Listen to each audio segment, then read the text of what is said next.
오늘 본문은 요한복음 11장 40절에서 44절을 통해서 저와 여러분이 함께 말씀을 나누고자 합니다.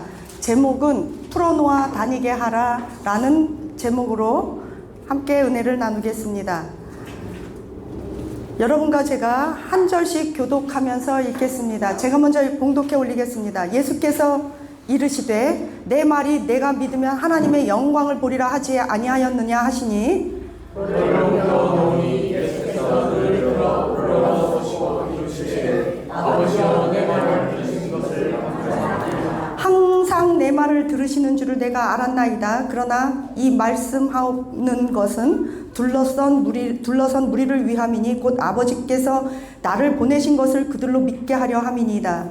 이 말씀을 하시고 큰 소리로 나서야 나오라 하시니 죽은 자가 수족을 배로 동인 채로 나오는데 그 얼굴은 수건에 쌓였더라. 예수께서 이르시되 풀어놓아 다니게 하라 하시니라. 아멘.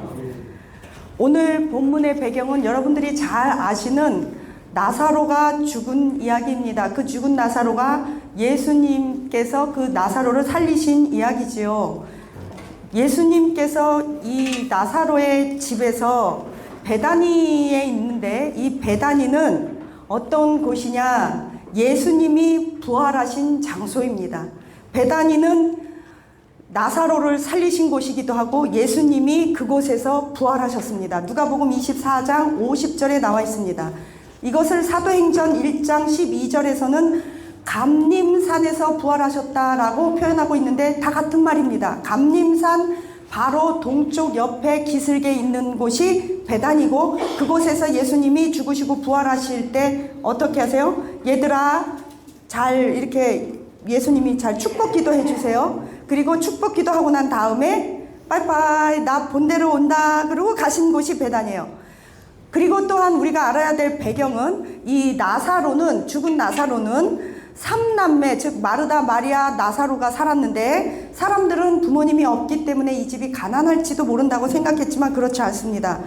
이 나사로는 예수님께서 나중에 요한복음 12장에 보면 그의 누이가 마리아가 이렇게 비싼 향유를 갖다 붓습니다. 예수님이 이 십자가에서 죽으시기 전에. 그 다음에 이들은 개인 소유의 가족 공동묘가 있었어요. 이 가족 공동묘는요, 이스라엘 문화에서 굉장히 중요해요. 이 가족 공동묘는 우리나라에는 이 뼈대 있는 집이라고 생각하면 돼요. 그 아브라함 같은 경우는 가족 공동묘가 없어서 그가 부름받은 첫째이기 때문에 그 막벨라구를 샀잖아요. 이 집은 가족 공동묘가 있어서 부자였다. 또한 나사로가 죽었을 때 많은 유대인들이 와서 조문객이 있었던 것을 보아서 유력했다. 또한 예수님과 그 12 제자들이 이 나사로 집에 가서 유숙하면서 많은 선교 재정적 여러 가지 도움도 있고 유숙도 하고 그렇게 대접하고 그러한 모든 것들을 봤을 때 또한 나사로를 나의 형제 나사로라고까지 말씀하셨던 것을 보면 이 집은 굉장히 유력한 집이었다. 그런데 이 나사로가 완전히 철저히 죽을 때까지 예수님은 의도적으로 저기 돌아서 4일 만에 1, 2, 3 완전히 죽고 4일 만에 나사로를 살렸다.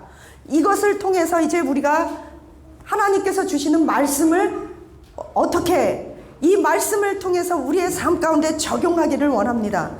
요한복음의 목적, 사도 요한이 이 요한복음을 쓸 때 목적을 20장 31절에서 뭐라 그러냐면 내가 이것을 쓰면 예수님이 하나님의 아들 그리스도인 것을 너희로 믿게 하고 그 예수님의 이름을 힘입어서 너희로 생명을 얻게 하려 함이니라고 요한복음에 쓴 목적을 정확하게 말하고 있는데 이것이 복음의 핵심입니다. 따라서 우리가 예수 이름을 믿는 것, 또 사망 권세를 이기는 것, 그 부활에 대해서 가장 우리가 이게 기독교 신앙의 핵심인데 이것을 요한이 나사로의 죽음과 연결지어서 설명하고 있습니다. 예수님이 이 나사로 사건을 일으킨 것은 마지막 유월절을 죽으시기 전에 마지막 유월절을 마치고 죽으시기 3주 정도, 약 3주에서 한 달 정도, 아마 3주라고 저는 생각하는데 3주 정도 남겨놓고 이 사건을 예수님의 증표로 표본으로 우리에게 보여주셨다는 것입니다. 이 성경에서는 나사로가 동명이인으로서 누가복음에서 부자와 거지 나사로가 천국과 지옥에 갔는데 물 한 모금 주십시오 하는 그런 나사로가 있고, 그런데 그 나사로가 아니에요. 지금 이 요한복음에 있는 나사로는 죽었다가 살린 나사로인데, 이 나사로의 이름의 뜻은 하나님이 도우셨다, 이런 뜻이에요. 어쨌든 우리가 나사로의 부모님이 왜 죽었는지, 나사로가 왜 죽었는지 성경은 언급하지 않기 때문에 몰라요.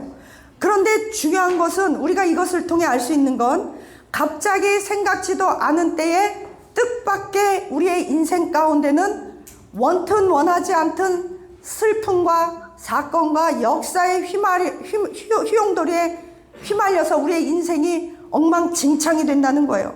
사람들은 이렇게 어려움이 있을 때 어떤 일을 하느냐, 요한복음 11장 31절에 보니까 곡하러 갔다고 그래요. 곡하러. 그러니까 울다 지쳐 쓰러지고 또 울고, 마르다가 일어나면 또 울러가나 보다 할 정도로 통곡과 슬픔으로 주저앉아 있는 거예요. 제가요, 2010년도에 큰 사건이 있었어요. 저는 주로 제 큰 사건은, 제 돈은 목사님들이 떼어먹고 저를 신천지로 막 우연히, 제 임목사님하고 사역하는 교회에서도 제가 알라고 한 게 아니라 우연히 담임 목사님이 여전도사를 아예 첩으로 데리고 살고, 사람들은 막 이렇게 그분을 막 뭐 작은 사모님, 큰 사모님 이렇게 하는데, 그거를 우연히 그냥 알게 됐는데, 오히려 임 목사님과 저를 대접을 붙여놓고, 임정훈 목사와 정혜밀리 목사는 신천지로서 우리 교회를 흩어뜨리기 위해 신천지에서 파송받은 잠입된 신천지 선교사로서 퇴출합니다. 이렇게 막 몰아붙였다 이거예요. 그것뿐만이 아니에요. 그래가지고 너무너무 고통을 당해가지고, 제가 저녁 8시에 울기 시작해가지고 새벽 5시까지 백야를 보내면서 이러고 1년을 운 적이 있어요. 물론 그것만이 아니라 다른 사건도 있었어요. 교회에서 목사님들이 막 너무 힘들게 해가지고, 그렇게 백야를 보냈는데, 그때 제가 이 말씀을 막 울다 지쳐, 저는 1년을 기도를 안 했어요. 너무 하나님이 이해를 할 수 없고, 두 번째 사람이 기가 막힌 일을 당하면요, 21절 32절에 보니까요, 아주 자매가 입을 딱 맞춘 것처럼 뭐라 그러냐면 후회와 원망을 해요. 예수님이 여기 계셨더라면 우리 오라비 안 죽었잖아요. 왜 늦게 왔냐 이거예요. 마르다가 동생이고 마리아가 언니인데, 두 자매가 똑같이 예수님이 도착하자마자, 예수님 어떡해요, 우리 동생이 이렇게 어쩌고 저쩌고 죽었어요. 그래도 이렇게 늦게라도 와주셔서 감사해요가 아니에요. 왜냐면 너무 기가 막히니까.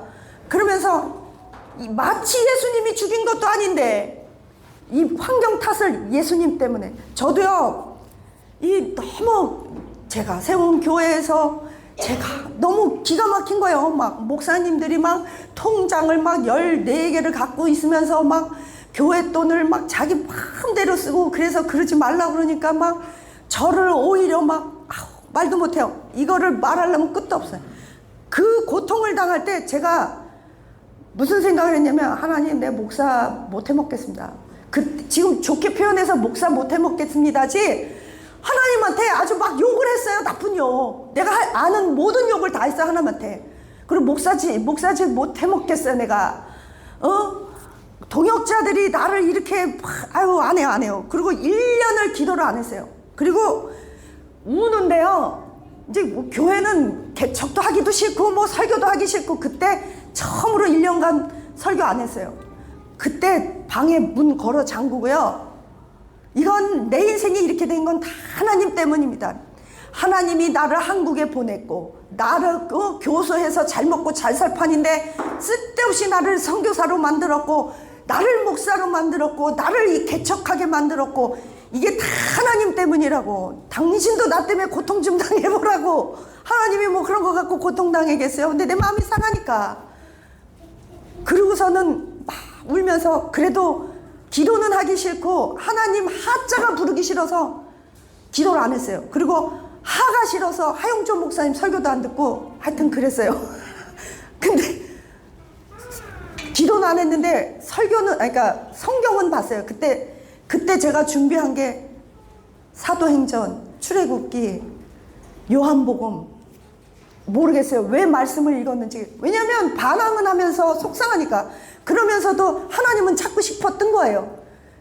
설교 준비를, 그러니까 이 말씀을 막 준비하는데 이 나사로 말씀이 저를 확 잡았어요. 그래서 제가 이때 이들도 통곡과 슬픔으로 주저앉고 모든 걸 후회와 원망으로 하나님을 원망할 때, 예수님을 원망할 때, 여러분 우울증이 밖으로 나타나면 살인이 되고 안으로 나타나면 자살이 되거든요. 저는 그때 둘 다 충동을 받더라고요. 그냥 죽어버리자.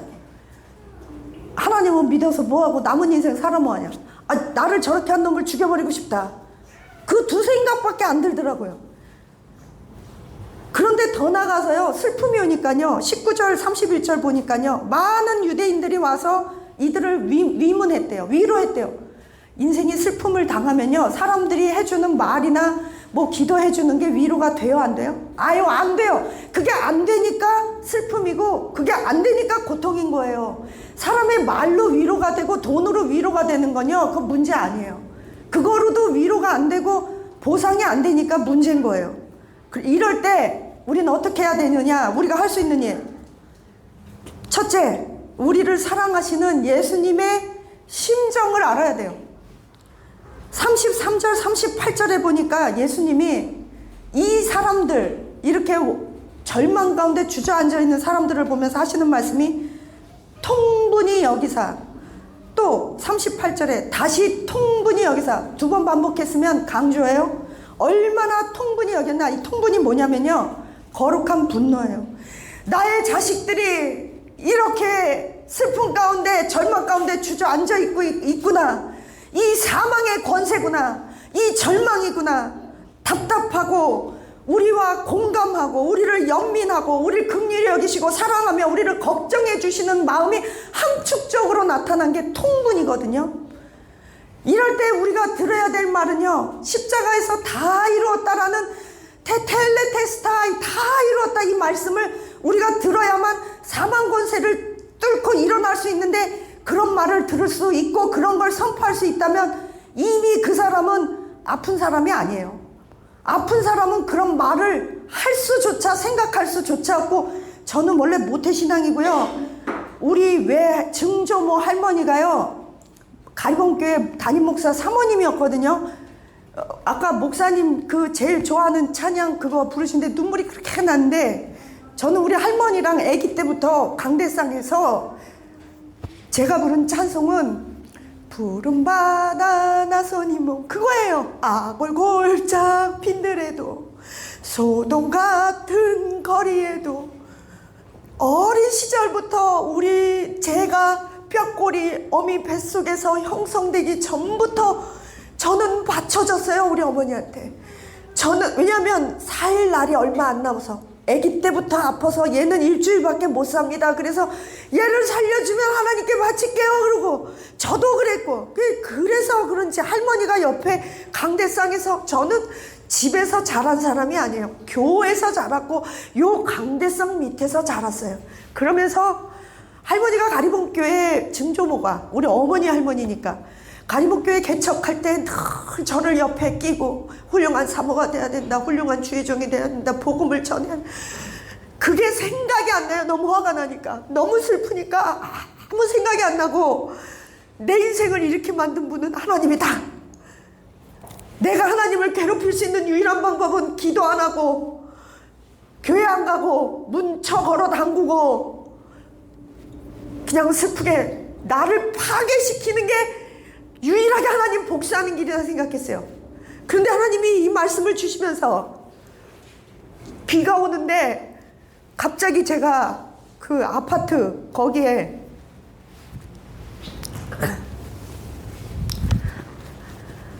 아파트 기둥에 이러고 쭈그리고 앉아갖고,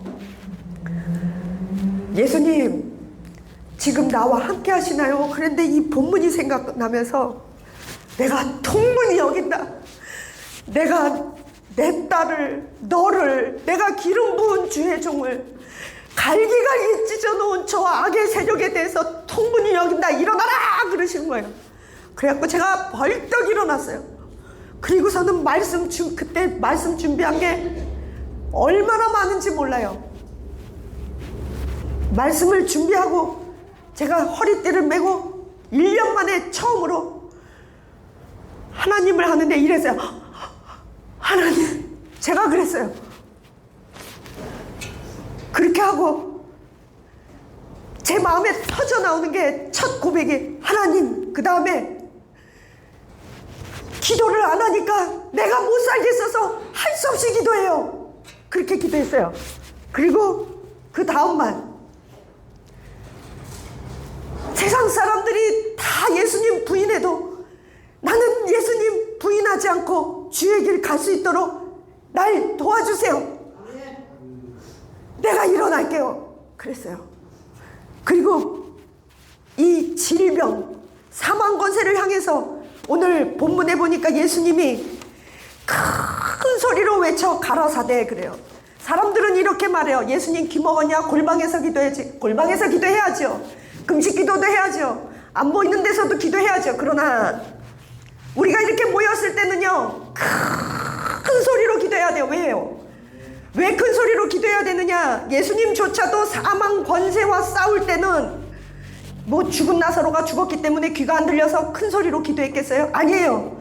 죽은 나사로를 향해, 사망 권세를 향해 나사로야 나오너라 그리고 큰 소리로 에크라운가제 외치셨다는 거예요. 우리의 죽음의 권세, 사망의 권세, 고통의 무게보다 더 크게 발버둥치면서 주여 나를 불쌍히 여겨주시옵소서. 나의 이 고통 가운데 나를 보시고 통분히 여기시는 예수님의 사랑의 메시지를 들으시기를 축원합니다. 흑암의 권세에서 나오너라.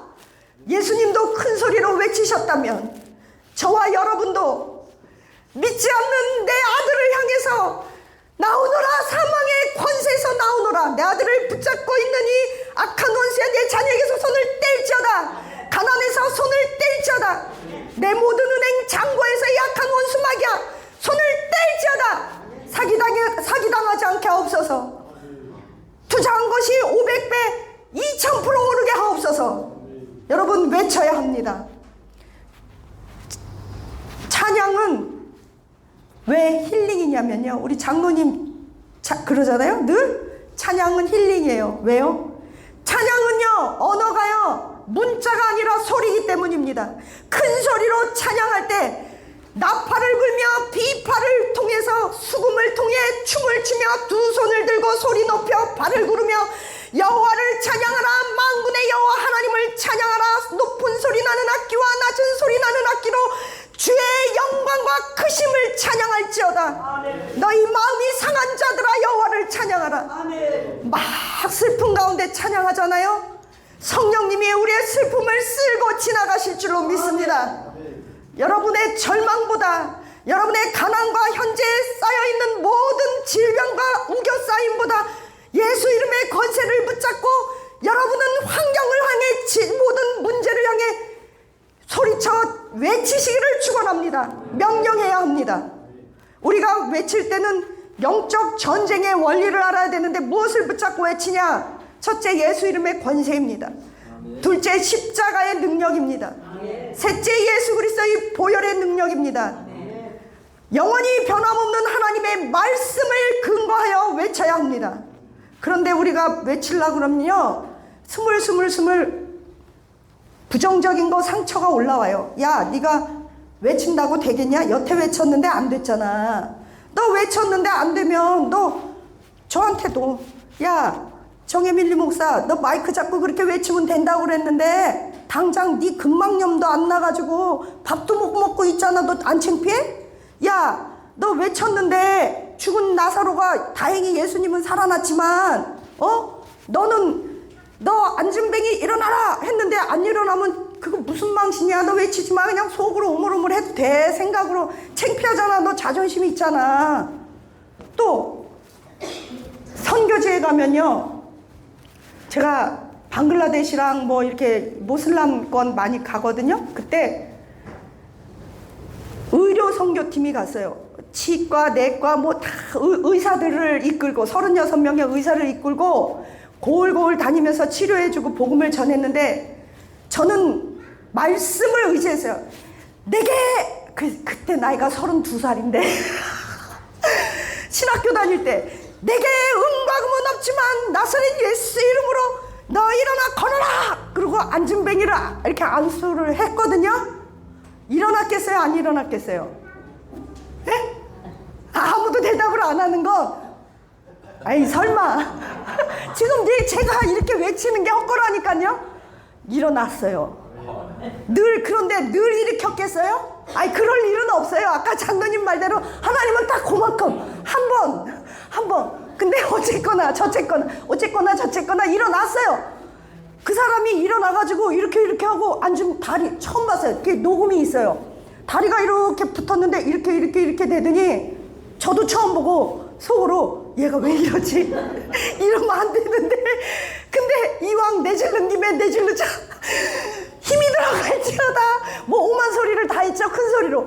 그랬더니 주변에 그 촌장이 걔가 일어나서 이렇게 웃으면서 걸으니까 촌장이 사람들을 다 데리고 왔고 저를 우겨 쌓이는데 여기부터 저 끝까지 보이지 않을 만큼. 근데 다리가 떨리기 시작한 거예요. 왜냐 모슬람 한복판인데 갑자기 사람들이 그렇게 안진뱅이가 일어난 걸 보면 예수님을 믿겠어요? 저를 돌로 치려고 하겠어요? 벌써 그거는 잘 아시네. 그건 믿음이 생기는 거야. 왜요? 악인들은요 첫째 남잘 되는 거 관심 없고 남잘 되면 배 아프고요. 둘째 내가 믿고 있는 이슬람 알라에 대해서 반격하면요 그 자체로 무조건 싫은 거예요. 넷째 예수님도 사람 고칠 때 바리새인들이 비본질적인 것 갖고 이렇게 물고 늘어졌기 때문에요. 기적을 일으키면 사람들이 많이 나를 추종할 것 같고 예수님 잘 믿을 것 같죠? 아이 그럴 일은 없어요. 오히려 제가 가는 곳은 다 소용만 일으켜요. 저는 문제 덩어리인 줄 알았어요. 제가 빛이 있는 곳에는요 언제나요 어둠들이요 공격하거나 떠나거나 막 난리 버거지예요. 그래서요 그렇죠. 제가 말씀을 전하면 우리 집사님은 늘 목사님 기도를 알려주니 머릿속이 이렇게 정리가 돼요. 체계가 잡혀요. 그런가 하면 또 다른데 여기는 아니지만 다른 데서는 뭐 그렇게 시장통 아줌마처럼 그렇게 기도를 하니 추접스럽게 너는 박사니 네가 뭐니 아줌마니 아무것도 아니에요. 그냥 도망가야 되는 거예요. 그런 거. 여러분 외칠 때는요 각오를 해야 돼요. 일사각오로 남이 뭐라거나 말거나 내 문제를 주님 앞에 내놓는 게 중요해요. 그리고 예배 시간에 외치는 게 중요해요. 예배 시간에도 못 외치면 집에 가서 언제 외칠 건데요? 혼자 벽 보고 외칠 건데요? 그러면 뱃속에서부터 여기서 주여! 이게 끌어올려져요? 안 끌어올려져요. 이럴 때는 모였을 때 주여 죽여 살려 막 하다 보면 성령님이 막 긋고 지나가는 거예요. 여러분 우리 방언하셨다고 방언 못했는데 다시 방언하시게 됐다고 어떤 분은 방언을 어떤 분은 또 문제 해결을 어떤 분은 능히 그 시험을 이길 수 있는 능력을 받게 되는 줄 믿습니다. 그래서요 제가 항상 이 말씀을 전할 때 각오하는 게 있어요. 이 외치는 건 선포하는 건 가르치는 건 내 몫이다. 결제는 하나님 몫이다. 맞죠? 예수님이 나사로를 살렸을 때 나사로가 살아났어요. 그리고 나사로가 또 안 죽었어요? 죽었어요. 나사로 죽었어요. 그러면 또 죽을 걸 뭐로 살려요? 이유가 있다는 거예요. 그 기적을 통해서 표적의 자리까지 나아가는 거예요. 그게 뭐냐? 기적은 미라클이고 초자연적인 하나님의 능력으로 우리가 기적을 체험하는 거예요. 근데 그거로 체험만 하면 말 그대로 무슨 주의라고 그래요? 기복주의라고 그래요. 그 능력과 기적을 체험해서 어디의 자리까지 나가요? 증인의 자리까지, 예수 그리스도의 이름의 증인의 자리까지 나가는 표적, 사인인, 미라클에서 사인, 거기 그 증인의 자리까지 나아가야 돼요. 그럼 우리는 살면서 늘 죽은 자를 예수님이 늘 일으켰어요? 아니에요. 예수님도 살면서 딱 3명만 일으켰어요. 죽은 사람을 딱 3명만 살렸어요. 그렇다면 그것을 통해서 예수님이 우리에게 보여주고자 하는 건 뭘까요? 사망 권세는 예수님 앞에서 무릎 꿇을 수밖에 없다는 걸 보여주시는 거예요. 그리고 예수님조차도 죽으시고 부활하실 걸 보여주시는 거예요. 또한 너희들은 이런 사망 권세 아래서 주저앉고 원망하고 슬픔 가운데 흑암 가운데 썩어 냄새나는 나사로처럼 살지 말라는 거예요. 그런데 우리의 머리는 뭐가 학습이 돼 있어요? 실패가 학습이 돼 있어요. 부정적인 게 학습이 돼 있어요. 그래서 누가 뭐라고 조금만 하면 아유, 그러고 아유, 나 안 해요. 누가 뭐라 그러면 아유, 때려쳐요. 아니에요. 비난은 언제나 오게 돼 있어요. 언제나 사람들은 나에게 좋은 말보다 싫은 말을 더 많이 해요. 아, 그건 당신 몫이고 나는 이 세상에 금이 있어요. 또 얘기해요. 금을 흙에서 패요. 그러면 금에 흙이 묻었다고 해서 흙 묻은 금을 버리나요? 아니에요. 그 금을 어떻게 해요? 물에 씻어서 소중히 간직하는 거예요. 맞아요?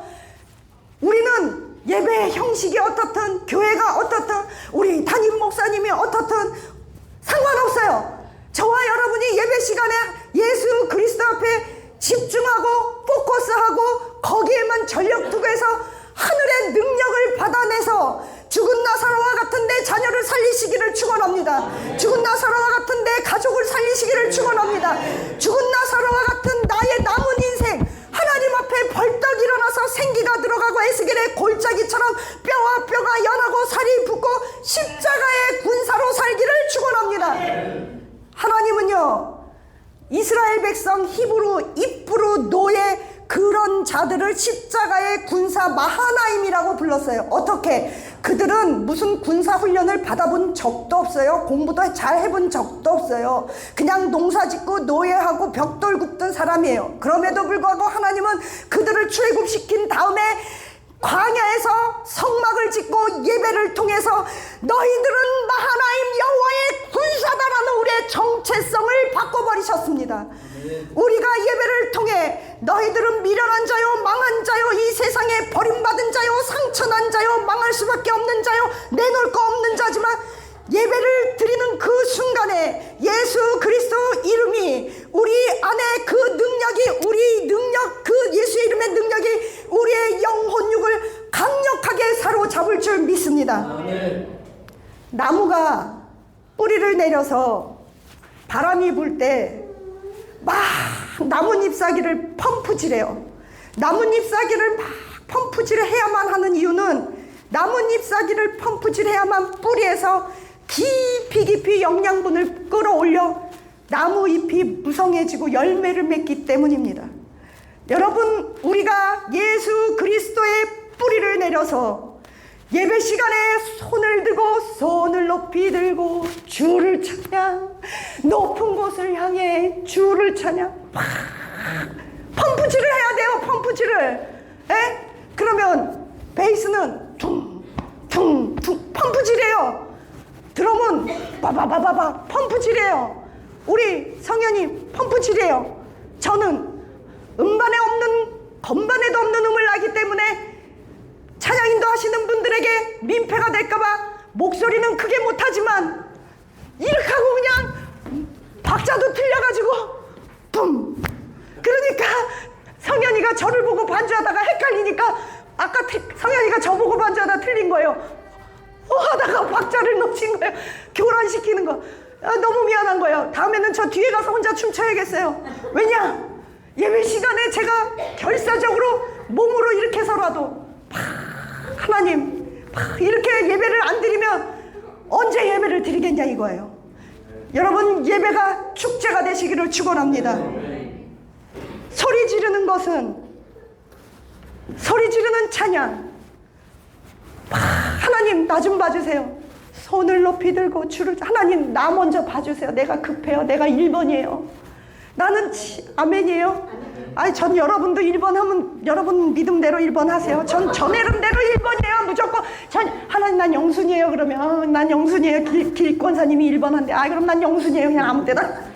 영적인 욕심을 가지시기를 축원합니다. 하나님은 갈망하는 자에게 시선을 집중하십니다. 가만히 우두커니 있으면요 아무 일도 안 일어나요. 동일한 장소에서 동일하게 예배를 드리는데 어떤 사람은 하나님의 예수 이름의 능력, 십자가의 능력, 보혈의 능력을 이만큼 받아가지고 일주일을 넉넉하게 이기고 살고 돌아와요. 그런데 어떤 사람은 그냥 이렇게 예배드리러 올 때 보면 폭탄 맞아갖고 머리가 이렇게 돼가지고 이렇게 하고 와요. 벌써 부상당해서. 여러분, 예수님의 이름으로 선포하며 축복합니다. 이번 일주일은 예수 이름의 권세로 넉넉히 이기는 한 주가 될지어다. 아멘. 이것도 안 믿어지시면 믿어질 때까지 하는 거예요. 그냥 외칠 때 조건이 있어요. 첫째, 조건은요, 믿음으로 외쳐야 돼요. 예수님이 뭐라고 그러셨어요? 예수님이 나의 말을 하나님께서 항상 들으심으로 인하여 감사합니다. 그리고 내가 믿으면 하나님의 영광을 보리라. 기적의 두 가지 조건이 있는데요, 믿음과 감사예요. 내가 믿으면 하나님의 영광을 보리라. 시작. 내가 믿으면 하나님의 영광을 보리라. 믿고 외쳐야지 도대체 뭐에 외치는지도 모르면 굉장히 곤란해요. 여러분, 예수 이름의 능력을 믿으시기를 축복합니다. 예수 이름을 믿고 외치십시오. 둘째, 감사해야 돼요. 무슨 감사? 하나님께서 내 기도를 들으심으로 인하여 감사합니다. 나사로를 살려주셔서 감사가 아니에요. 그거는 하나님께 맡긴 거예요. 우리의 기도를 들으심으로 인하여 감사합니다. 우리 교회 26년 표가 뭐라고요? 항상 기뻐라, 쉬지 말고 기도하라, 범사에 감사하라. 이 말은요, 기뻐하고 기도하고 감사는 사실 하나의 세트예요. 따로 도는 게 아니에요. 근데 이것이 있어야만 기적을 체험하기 때문입니다. 여러분, 우리가 아까 목사님 말씀대로 70살까지 사는 것, 이만큼 사는 것도 기적이고 참 감사합니다 그러셨어요.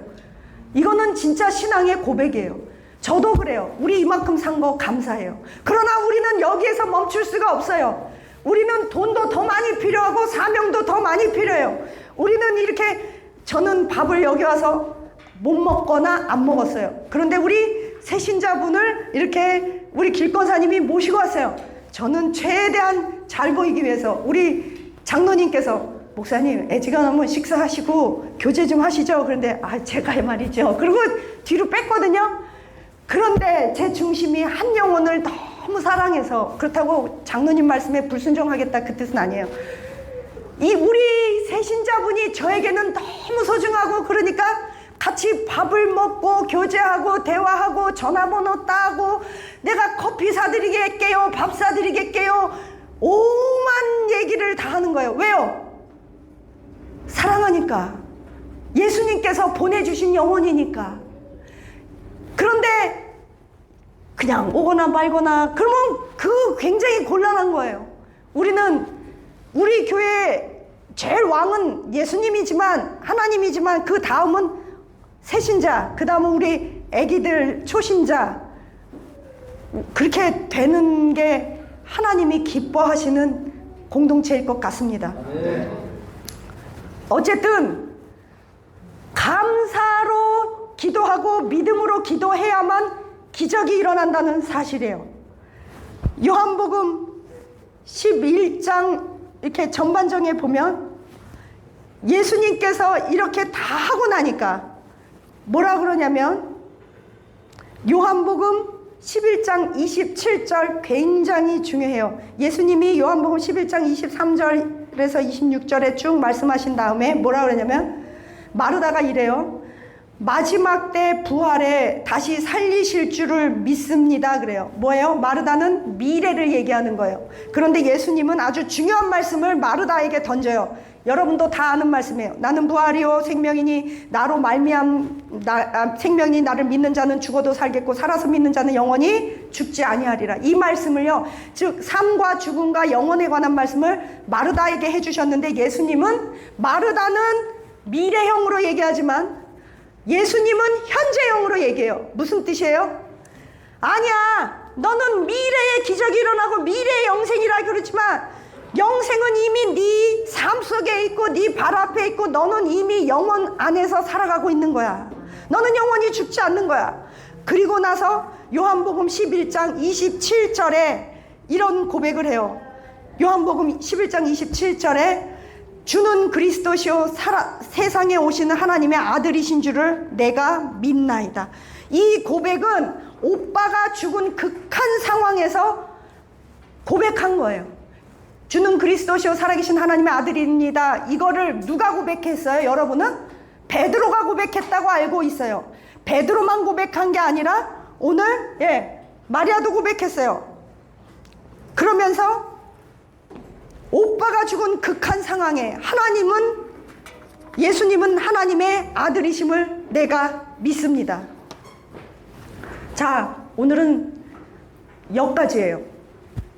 이게 핵심이에요. 사망 권세를 향해서 저와 여러분이 예수 그리스도 이름으로 예배를 드릴 때 외치셔야 합니다. 오늘은 하나님 말씀 붙잡고, 이 말씀 붙잡고, 복음은, 기적은 복잡하지 않아요. 사랑은 마음과 마음으로 하는 거예요. 할머니가 있었어요.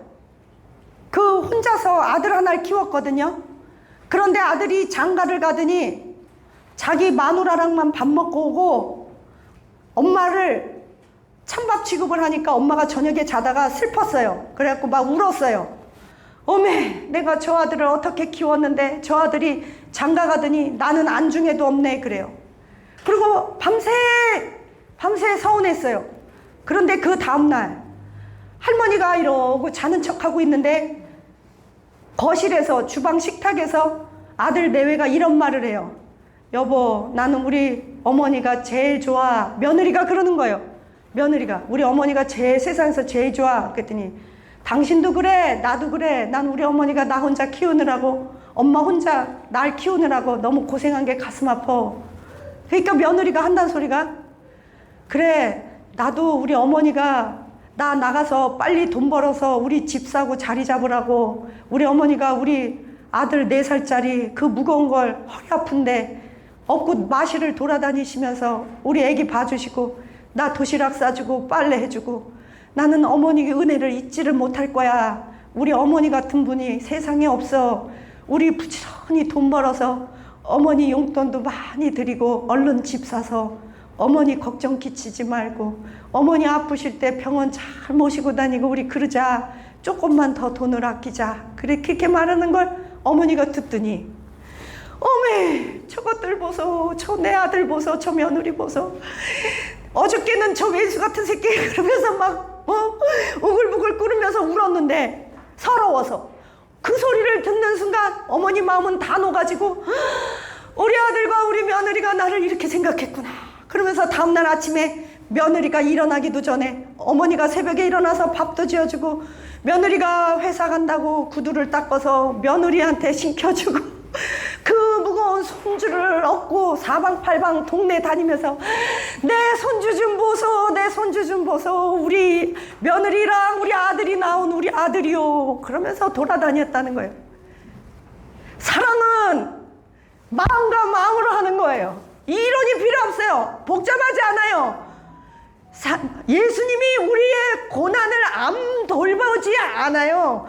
예수님은 우리의 눈물을 보고 계시고 통분히 여기시고 공감하시고 긍휼히 여기시고, 그 악의 세력, 마귀의 세력, 사망의 세력, 그 악한 것이 우리를, 인생을 망가뜨리고 우리를 찢어놓으려고 하는 그 상황 앞에서 안타까워하고 계신다는 그 예수님의 진심을 믿어드리면 되는 거예요. 그러면 상황이 어찌되었든 막말로요, 그럴 리는 없지만 우리 교회가 길바닥에서 텐트 치고 예배 드린다 할지라도 저는 우리 교회를 세상에서 제일 좋은 교회라고 저는 믿을 수 있어요. 저는 그렇게 자부해요. 왜냐? 좋은 집, 좋은 환경, 돈으로 자식 해주는 부모만이 최고라고 한다면 이 세상에 그런 부모 아니에요. 모질이고 부족해도 나를 가장 사랑하고 나를 낳은 내 부모가 최고 나를 사랑하는 거예요. 마찬가지로 하나님은 나를 제일 잘 아시고 나에게 허락하신 그 어떤 것도 하나님은 실수가 없으세요. 이곳을 보낸 분이 하나님이고 목사님과 여러분을 만나게 한 분이 하나님이고, 나를 한국 여자로 살게 하시다가 미국 여자로 살게 하시다가 여기서도 치고 저기서도 치고 한국에서도 마이너리티, 미국에서도 마이너리티고 아무것도 없지만 나를 이렇게 살게 하신 분이 하나님이라면 저는 하나님의 선하심을 믿습니다. 내가 큰 교회를 이뤄서 엄청나게 이름 날리고 잘 나가는 CEO고 크리스찬 CEO로 살았을 때보다 밟히는 게 성도라 예배 끝나고 나갈 때 성도들 다 나갔나 안 나갔나 인사하기 귀찮아서. 왜냐면 너무 힘드니까. 무슨 연예인도 아닌데. 왜냐면 입이 닳도록 인사해야 되니까. 성도들이 다 나간 다음에 한참을 기다렸다가 몰래 빠져나가는 목사였고, 내지는 주기도문과 축도가 하기 전에 성도들이 나와서 나한테 아는 척 할까봐 축도할 때 다다다다닥 도망가고 목회자실에 문 걸어 잠그고 인사 안 하던. 왜냐면 너무 힘드니까. 이제는 새 신자가 왔다고 고마워서 내 몸을 상해가면서 같이 밥을 먹고 전화번호 따고 감사합니다, 우리 교회 또 와주세요, 커피 사드리겠습니다 라고 말하기까지 제가 얼마나 많이 하나님 앞에 상했으며 찢겼으며 잃었으며 두들겨 맞았으며 오해받아 이 모습이 됐겠냐 이 말이에요. 그렇기 때문에 우리 임 목사님은 저한테 그래요. 당신은 지옥 갈 뻔했어. 맞아요, 그럴 뻔했어요. 그런데 지금은 오히려 괜찮아요. 무시다. 성경에 나와요. 너희 중에 소자에게 냉수 주면 상을 잃지 않으리라 그랬는데 원수를 사랑하면 상이 크다 그랬어요. 그리고 나를 위해서 핍박을 받으면 상이 크다 그랬어요. 큰 상이 있고 그냥 상이 있어요.